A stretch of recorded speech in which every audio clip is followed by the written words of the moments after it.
आज आपका टॉपिक है ह्यूमन ग्रोथ एंड डेवलपमेंट। सबसे पहले स्टूडेंट्स में आपको बोलती हूँ ग्रोथ एंड डेवलपमेंट। ग्रोथ है, growth means increase in size, weight and length. किसी इंसान का साइज कितना होगा, लंबाई कितनी है, उसको हम ग्रोथ बोलते हैं। ये क्वांटिटेटिव चेंज है। डेवलपमेंट है पूरा पैटर्न जो हमारा चेंज होता है, उसको बोलते हैं डेवलपमेंट। डेवलपमेंट में हमारी स्ट्रक्चर, फंक्शनिंग, दिमाग, काम कैसे हम करते हैं, इंटेलिजेंस को हम फंक्शनिंग बोलते हैं, या उसको डेवलपमेंट बोलते हैं। ग्रोथ है क्वांटिटेटिव चेंज और डेवलपमेंट है क्वालिटेटिव चेंज। इसकी आसान एग्जांपल मैं आपको बोलूंगी। कोई पागल इंसान है 20 साल का, ग्रोथ अच्छी है, उसकी फिजिक अच्छा है, और उसको हम वेट भी करेंगे, वेट भी उसका अच्छा निकलेगा, मगर उसकी मेंटल डेवलपमेंट नहीं हुई है, तो इसका मतलब है उसकी डेवलपमेंट नहीं हो गई है, वो इनिशियल स्टेज पर ही है। डेवलपमेंट है हर एक चीज। एक इंसान वो मेंटली कितना डेवलप होगा, उसके कैसे मेंटल ट्रेट्स है, वो काम कैसे करता है, आईक्यू कैसा है, रीजनिंग कैसी है उसकी, उसको हम कह सकते हैं डेवलपमेंट। अब इसमें प्रिंसिपल्स है, principles of growth and development. ये एग्जाम के लिए, एग्जामिनेशन व्यू पॉइंट से बहुत इंपॉर्टेंट क्वेश्चन है। तो पहला है डेवलपमेंट फॉलोज अ पैटर्न। हर एक इंसान का अलग अलग पैटर्न है डेवलपमेंट का। हर एक एनिमल का या इंसान का अलग पैटर्न है, उसकी ग्रोथ एंड डेवलपमेंट कैसी हो जाएगी। दूसरा है cephalocaudal sequence. It means that development proceeds from head downwards.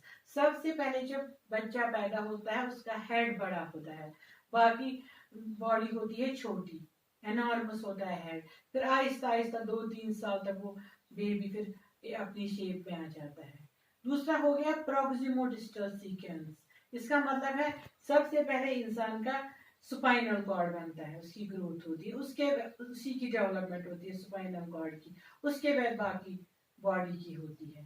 तीसरा है development proceeds from general to specific. अगर हम छोटे बच्चे को देखें, स्टूडेंट्स, वो पहले जनरल चीजें सीखता है, तो वो किसी फाइनल कंक्लूजन पर पहुंच सकता है स्पेसिफिक। पहले वो अल्फाबेट, छोटे छोटे अल्फाबेट सीखता है, उसके बाद वो कोई जनरल वर्ड सीखता है। इस पे मैं एग्जाम्पल बोलूंगी। बच्चे को हमें बोलना है apple, all apples are red. पहले उसको बोलेंगे एक एप्पल, दूसरा एप्पल, तीसरा एप्पल, ये भी रेड है। फिर उस स्पेसिफिक पॉइंट पर पहुंचेगा ऑल एप्पल्स आर रेड। मतलब ये ऐसी चीज है, अगर उसको लॉ ऑफ ग्रेविटेशन हमें उसको समझानी है, हम चीजें नीचे फेंकेंगे, जब सारी चीजें नीचे हम फेंकेंगे फिर हम बोलेंगे अर्थ हैज ग्रेविटी। ऐसे इंसान सीखता है फ्रॉम जनरल टू स्पेसिफिक। मतलब वो पहले बच्चा समझता है हर एक को मम्मा पापा, शायद वही बोलता है, फिर वो समझता है कि हर एक बच्चा अपनी माँ को बोलता है मम्मा पापा। ऐसे ही है कि ग्रोथ पहले ईयर्स में बच्चे की ज्यादा होती है, जो मैंने आपको समझाया था 0 to 5 ईयर्स, उसमें ज्यादा रैपिड ग्रोथ होती है।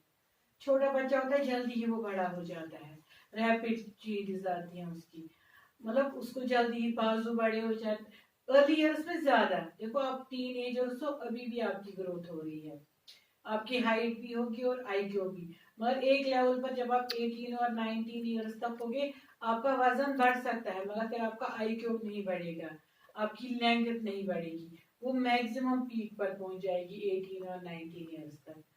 पिछले साल एक लड़की मेरे पास आई थी, उसका मैडम क्या मैं अब इससे ज्यादा लंबी नहीं हो जाऊंगी, मैंने कहा नहीं, अब वो 12th के बाद हो सकता है थोड़ी सी, मतलब ज्यादा चेंज नहीं आएगी। अब बोलेंगे आईक्यू के बाद हमें दूसरी नॉलेज आती है, बड़े लोगों को भी बहुत सारी नॉलेज, मुझे भी उससे नॉलेज मिलती है, मगर आईक्यू मेरा डेवलप नहीं यहाँ होता है, यहाँ मुझे नॉलेज होती है, आईक्यू नहीं। तो इसका मतलब है डेवलपमेंट इज कंटिन्यूअस। अगर आईक्यू नहीं भी बढ़ेगा मगर डेवलपमेंट होती है हमारी।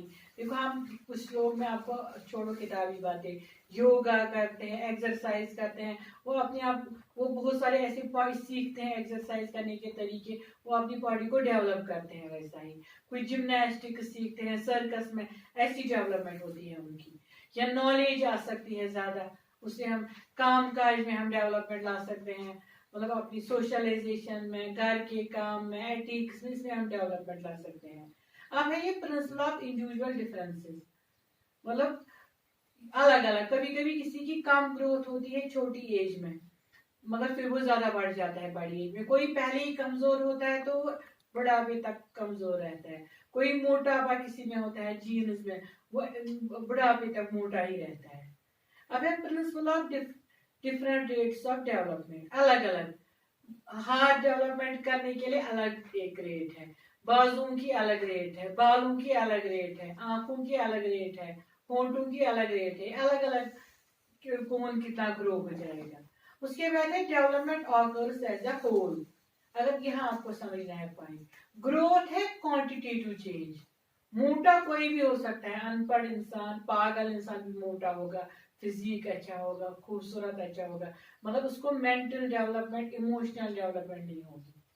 मेंटल इमोशनल इसीलिए बोलते हैं डेवलपमेंट ऑकर्स एज होल। यहाँ आपको ये समझना है, एक इंसान की डेवलपमेंट ये है, एक तो उसकी मस्कुलर कोऑर्डिनेशन, आई हैंड कोऑर्डिनेशन होनी चाहिए, दिमाग चलना चाहिए, रीजन होना चाहिए उसमें, इमेजिनेटिव पावर होना चाहिए, है ना, उसको हर एक चीज, जजमेंट पावर होना चाहिए, इमोशंस पर कंट्रोल होना चाहिए, तब हम बोलेंगे। और इसमें हेरिडिटी और एनवायरनमेंट का भी बहुत असर है। कुछ लोग उतने इंटेलिजेंट नहीं होते हैं, मगर एनवायरनमेंट उनका ऐसा बढ़ता है कि वो थोड़ी बहुत ज्यादा इंटेलिजेंट बनते हैं। किसी की हेरिडिटी अच्छी होती है, उसको किसी भी एनवायरनमेंट रखते हैं, वहां भी वो इंटेलिजेंट बनता है। किसी को अच्छी स्कूलिंग होती है, अच्छे अच्छे स्कूल बड़ी बड़ी कंट्रीज में, तो अगर वो उतना इंटेलिजेंट नहीं भी होता है, मगर एनवायरनमेंट का असर होता है, उसकी डेवलपमेंट बहुत अच्छी हो जाती है। तो यहाँ आपको मैं समझाऊंगी अब ये चीज कि आपको ये देखना है कि ये याद रखना है, दो ही पॉइंट ज्यादा इंपॉर्टेंट है। एक ग्रोथ है क्वालिटेटिव, क्वांटिटेटिव चेंज, और डेवलपमेंट है क्वालिटेटिव चेंज। अब एजुकेशन आपका सब्जेक्ट है, ये एजुकेशन ही कहता है कि आपको ऑल राउंड डेवलपमेंट करेंगे, फिजिकल, मेंटल, सोशल, इमोशनल। जब आप फिजिकली फिट होगे, मेंटली फिट होगे, सोशली फिट होगे, इमोशंस आपके कंट्रोल में होंगी, एंगर, जेलिसी वगैरह, तब हम कह सकते हैं आपकी डेवलपमेंट हो गई है।